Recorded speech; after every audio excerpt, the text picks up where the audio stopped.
On the western coast of Algeria, where the mountains of Oran meet the waters of the Mediterranean, stands a city shaped by commerce, protected by nature, and contested by empires. From the heights of Mount Murjajo, fortresses watched over the sea. From the harbor of Mohamed El-Kebir, ships controlled the maritime approaches to the city. The battle fought here was not merely a struggle for a port. It was a struggle for a strategic gateway overlooking the western Mediterranean. For generations, Spanish cannons remained positioned above the walls, while Algerian tribes, religious volunteers, and the armies of the Beylik of the West surrounded the city and waited for the moment when Oran would finally return to its people. Attempts at liberation sometimes failed against the strength of the Spanish fortifications, but the resistance never disappeared.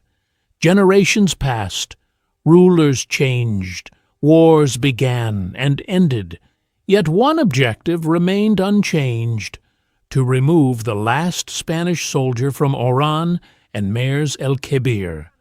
In the late 18th century, a leader emerged who understood that courage alone could not bring down great fortresses.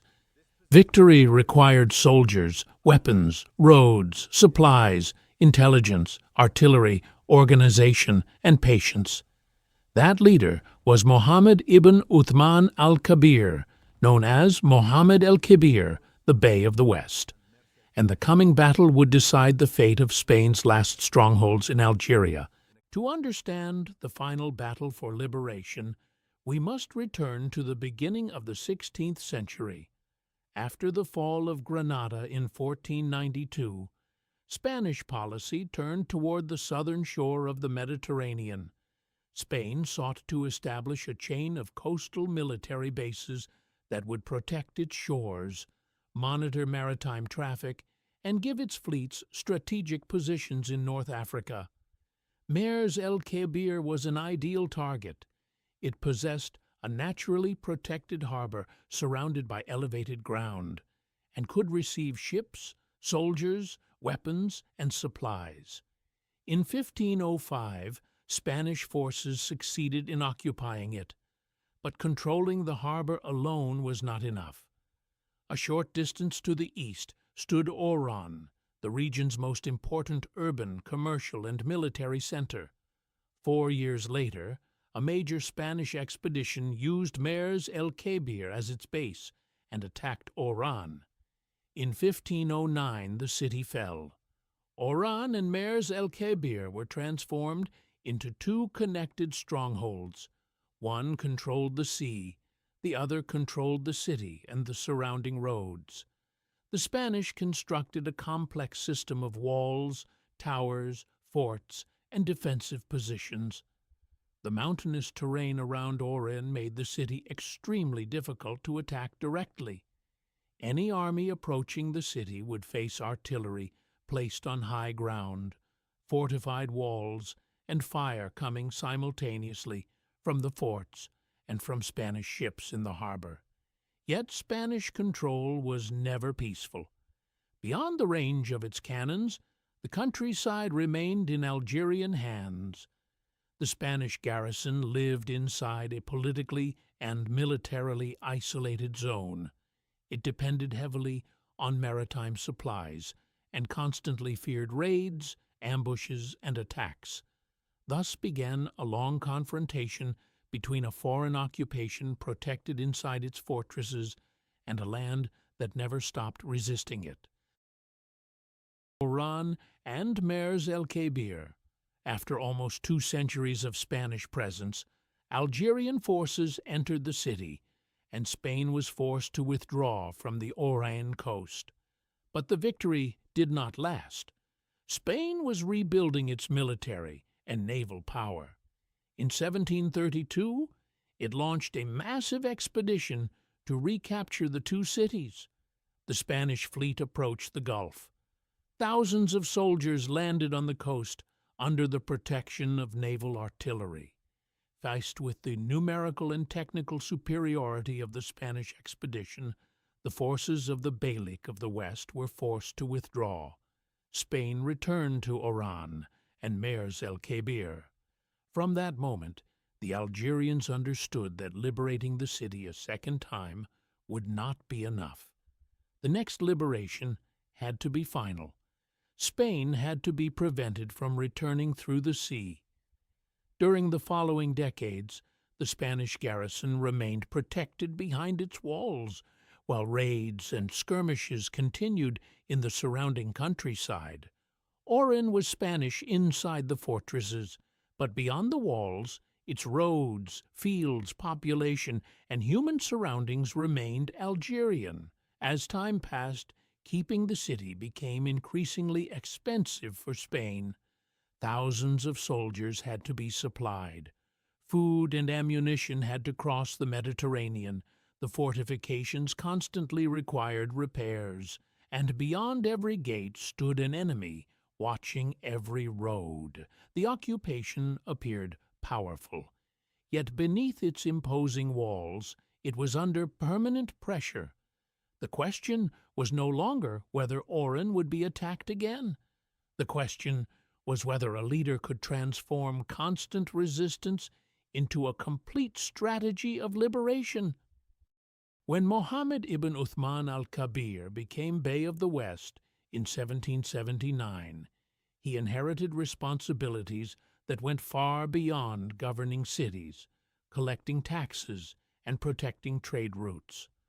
The Spanish stronghold of Oran stood at the gateway to his territory. The Bey understood that Spanish power depended on three main elements: fortresses built on elevated ground, powerful artillery, and a maritime supply route connecting the garrison to Spain. He also understood why many previous attempts at liberation had failed. Raids were often scattered and short-lived. Coordination was weak. Heavy artillery and ammunition were insufficient. Large forces assembled for battle, but could not always remain united for long. The fighters possessed extraordinary courage, but many lacked the specialized training required to confront a European army protected behind fortified walls. Mohamed El-Kebir, therefore, did not begin with a massive frontal assault. He began by studying his enemy. He sent reconnaissance units toward Oran. He monitored the movements of the Spanish garrison. He tested how quickly the defenders reacted to attacks. He studied the position of the towers and the firing range of their cannons. He understood that a fortress of this scale could not be destroyed in a single strike. The garrison had to be exhausted. Its soldiers had to remain under constant pressure. Its ammunition and supplies had to be consumed. The battle had to evolve gradually from scattered raids into an organized siege. The Bey was not only a military commander, he was an administrator who understood the importance of tribes, religious schools, scholars, craftsmen, supply workers, and local communities in a major war.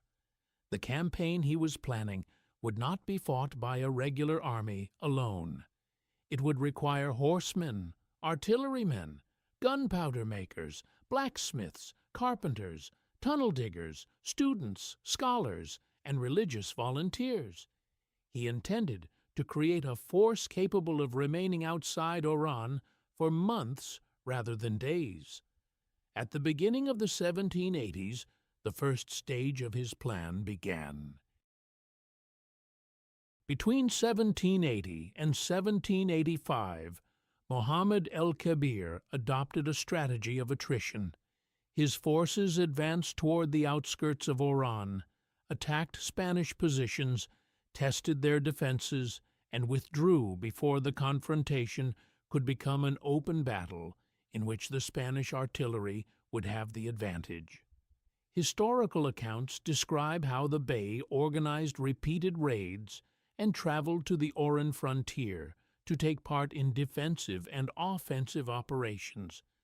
These attacks did not immediately liberate the city, but they served an essential purpose. They forced the Spanish to keep their soldiers in a permanent state of alert. They increased the cost of protecting roads and movements outside the walls, and they gave the Bey's soldiers practical experience in approaching the fortifications and withdrawing under artillery fire. Every raid revealed something new. Which tower was responsible for the bombardment? How did the Spanish patrols move? Which areas could their cannons cover? Where could Algerian fighters hide, maneuver, or prepare ambushes? But the confrontation was not limited to the battlefield. In 1785, Algeria and Spain began negotiations for peace. The question of Oran and Mohamed El-Kebir was one of the most difficult issues under discussion. The Algerian side insisted that both cities were part of the country's territory. Spain attempted to preserve the strongholds or obtain conditions that would protect its commercial interests. In June 1786, a treaty of peace and commerce was signed, but it did not permanently resolve the issue of Oran and Mohamed El-Kebir. Some military activities temporarily decreased, yet the peace was fragile. Oran remained a Spanish military base inside the Beylik of the West. The surrounding territory remained a zone of confrontation. Mohamed El-Kebir emerged from this first phase with a clear conclusion. Raids could exhaust the enemy, but raids alone could not liberate the city. Beginning in 1787, the nature of the conflict changed. The Bey no longer relied only on raids that lasted for 1 or 2 days. He began establishing permanent military camps around Oran. Fighters were assigned to specific positions. Reconnaissance units were sent regularly to observe the garrison and report its movements. The objective was to restrict Spanish activity on land. Every patrol leaving the walls risked falling into an ambush. Every attempt to obtain supplies from the surrounding territory became more dangerous.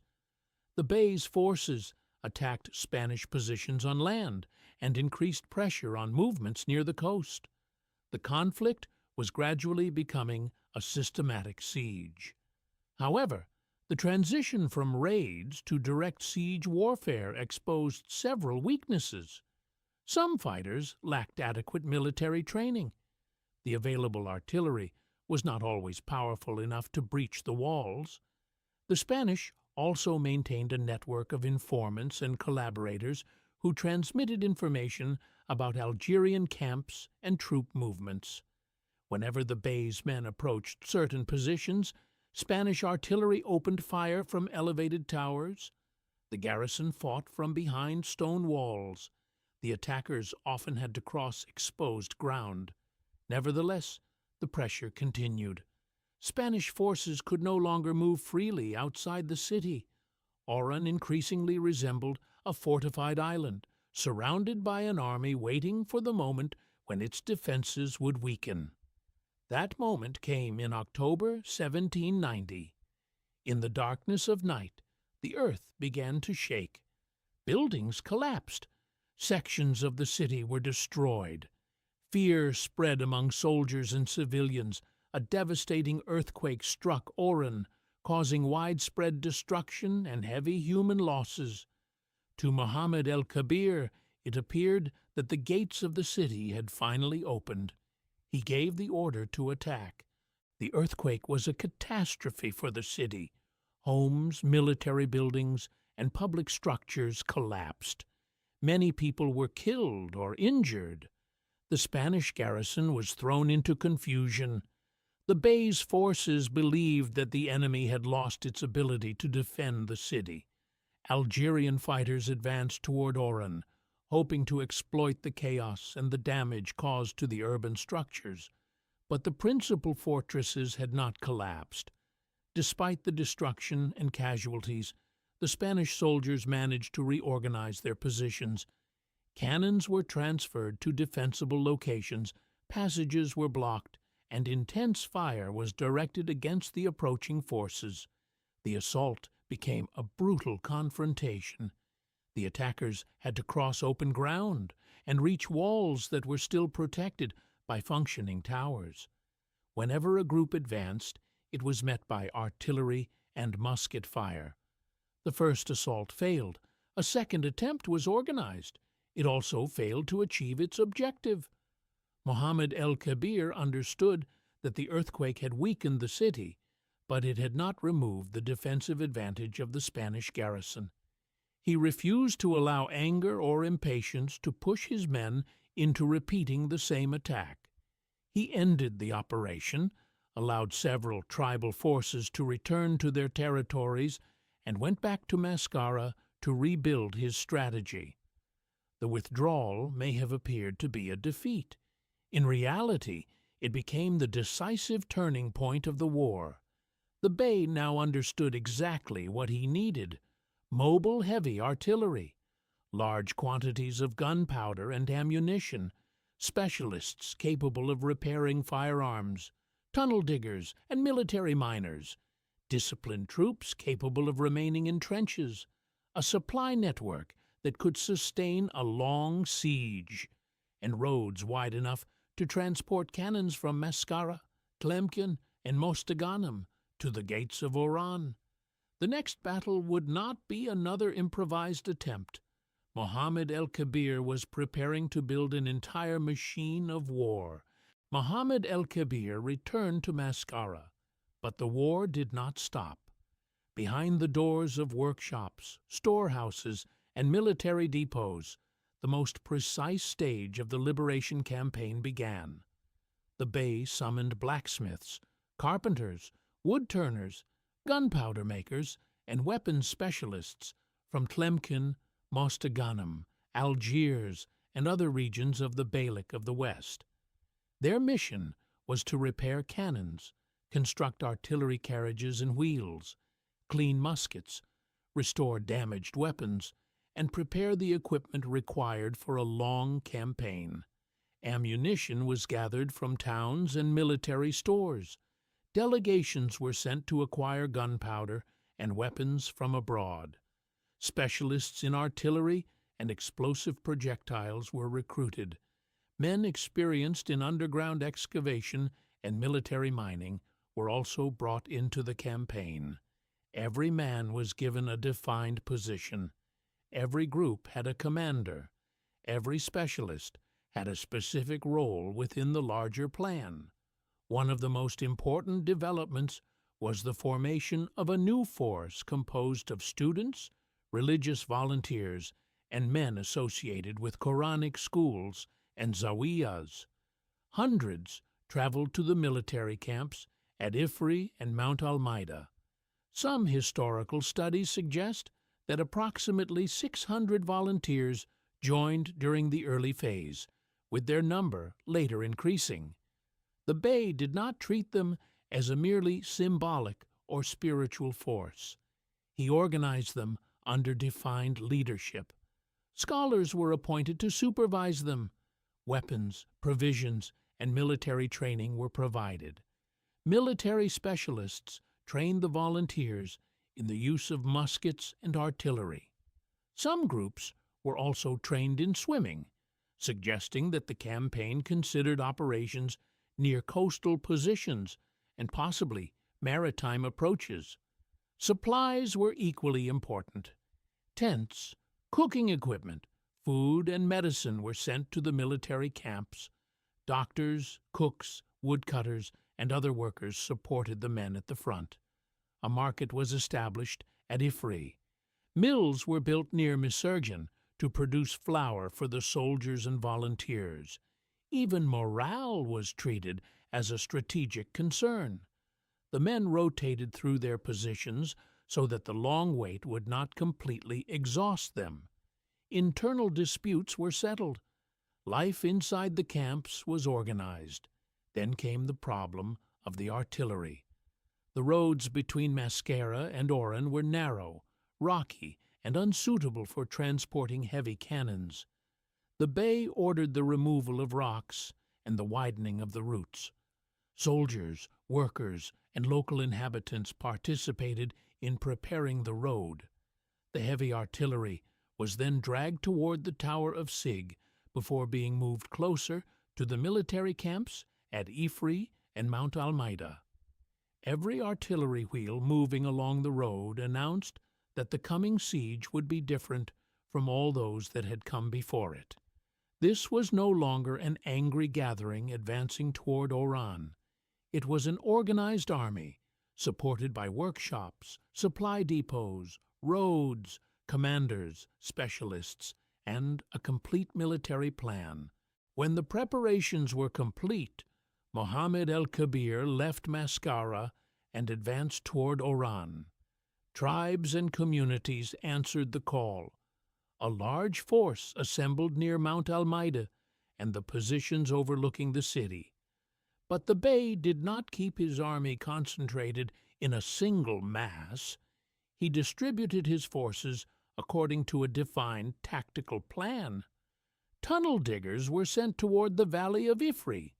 Their objective was to approach the Spanish fortifications from underground and prepare explosions that could damage the walls or create openings for the attacking forces. Approximately 500 volunteers were assigned to protect the tunnel workers against Spanish raids. On the route leading toward Mohamed El-Kebir, the Bey placed his son Uthman in command. His mission was to monitor Spanish movements and prevent forces from leaving the harbor area and attacking the Algerian camps from behind. The artillery units initially established their positions on Mount Almeida, which overlooked both the land and the sea. The bombardment began. The entire region shook under the sound of cannon fire. Smoke rose between the mountain and the Spanish forts, but the first exchanges exposed a serious tactical problem. From their elevated positions, several Spanish towers could direct concentrated fire toward Mount Almeida. Small Spanish vessels also approached from Mohamed El-Kebir and bombarded the Algerian fighters from the sea. The Bey's men were caught between fire from the fortresses and fire from the ships. The tunnel diggers in the valley of Ifri came under counterattack. Several exposed units were forced to abandon their positions. Once again, Mohamed El-Kebir refused to continue with a strategy that had become ineffective. He ordered the artillerymen to move down from the mountain and establish new positions on the plain. There, they could be protected by trenches and defensive barriers. Forward and secondary trench lines were constructed. Cannons began firing from behind earthworks and wooden defenses that reduced the effect of Spanish bombardment. The battle resumed. Over time, Algerian artillery struck several defensive installations. Fires were reported near positions facing the valley of Ifri, but Oran continued to resist. The principal fortresses remained capable of fighting. The sea was still open to Spanish vessels. The Bey needed another point of attack. He needed a position that was not protected as effectively as the mountain fortresses. His attention shifted toward the eastern side of the city, toward the Red Fort and the exposed buildings behind it. On the eastern side of Oran, Mohamed El-Kebir identified a weakness. The buildings and military installations near the Red Fort were more exposed than the heavily defended fortresses on the mountain. He ordered the artillery to be repositioned. The heavy cannons moved toward the new location. A concentrated bombardment began. Its purpose was no longer simply to strike a wall. Its purpose was to make continued life inside Oran impossible. Cannon fire struck areas behind the defensive lines. Fires broke out. Casualties increased. Confusion spread through the garrison and among the inhabitants of the city. Some attempted to escape toward the sea. Others were captured while trying to leave by land. On June 29, 1791, the confrontation entered one of its most dangerous phases. Spanish military reports describing the operations that continued into the beginning of July revealed that the garrison was in a critical position. The Algerian forces had obtained a clear tactical advantage. Not every fortress had fallen, but the defensive system was beginning to lose its purpose. The garrison could not break the siege, it could not secure the surrounding territory, and it could not endure an open-ended war without a clear possibility of victory. Mohamed El-Kebir, meanwhile, had demonstrated that he could replace losses, reposition his artillery, maintain his supply network, and continue the pressure. Time now favored the besieging army. Every additional day meant greater expenses and greater losses for Spain. Every additional day weakened the position of the garrison. In Madrid, the debate intensified. Was Oran worth the soldiers, money, ships, and supplies required to keep it? Could Spain preserve a stronghold that controlled almost no territory beyond the range of its cannons? Would continuing the war lead to the complete destruction or capture of the garrison? The artillery had achieved what Mohamed El-Kebir intended. It had not destroyed every wall, but it had destroyed Spanish confidence in the possibility of remaining indefinitely.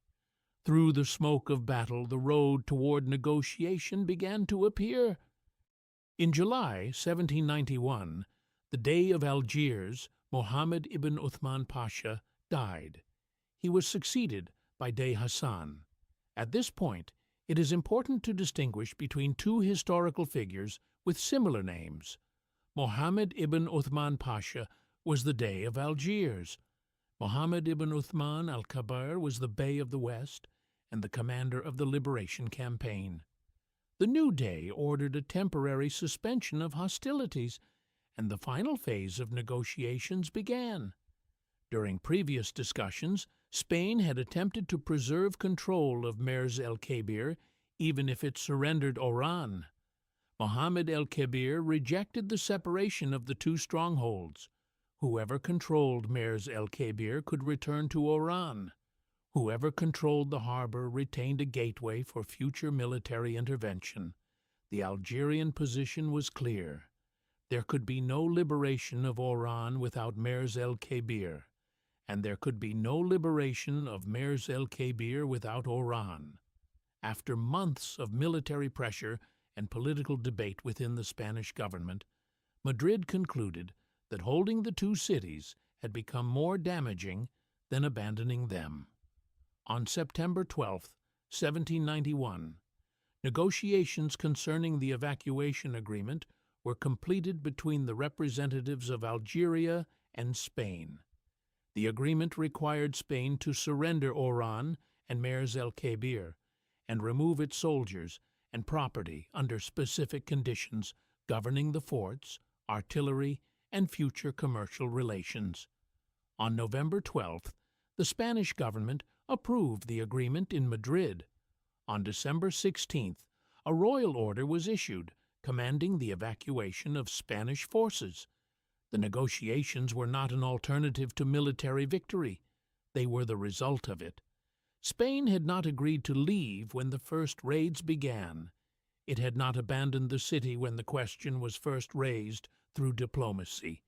It agreed to leave only after the siege became permanent, only after the Bey moved his artillery toward the enemy's vulnerable positions, only after the Algerian army proved that it could continue fighting while the garrison's ability to survive gradually collapsed. The battle had moved from the field to the diplomatic document, but the document carried the decision imposed by the battlefield: the end of Spanish rule in Oran and Mers el-Kebir. On the 26th and 27th of February, 1792, the final evacuation was carried out. Spanish forces gathered the equipment and property they were permitted to remove. Soldiers and civilians moved toward the ships anchored in the Gulf. After a presence that had continued in two major periods since the beginning of the 16th century, Spain left Oran and Mers el-Kebir. The cannons fell silent. The flags that had flown above the fortresses for decades were lowered. Then the gates opened. Algerian forces entered the city. With them came the horsemen, volunteers, students, soldiers, and men who had sustained the siege. The victory did not belong to one man alone, despite the decisive leadership of Mohamed El-Kebir. It was the achievement of an army and an entire society.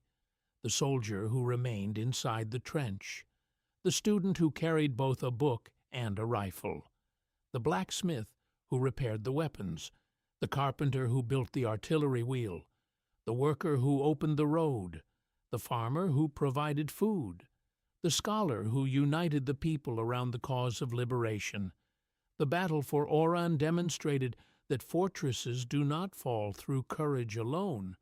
They fall when determination becomes organization, when organization becomes power, and when power is sustained by patience that refuses to break. On February 27, 1792, more than a city was liberated. A chapter of conflict that had continued for centuries was finally closed. The last direct Spanish military presence on Algerian soil came to an end. The fortresses remained as witnesses. The sea from which the occupation ships had once arrived also witnessed their departure, and Oran returned to its people, Algerian, free, and standing proudly above the Mediterranean.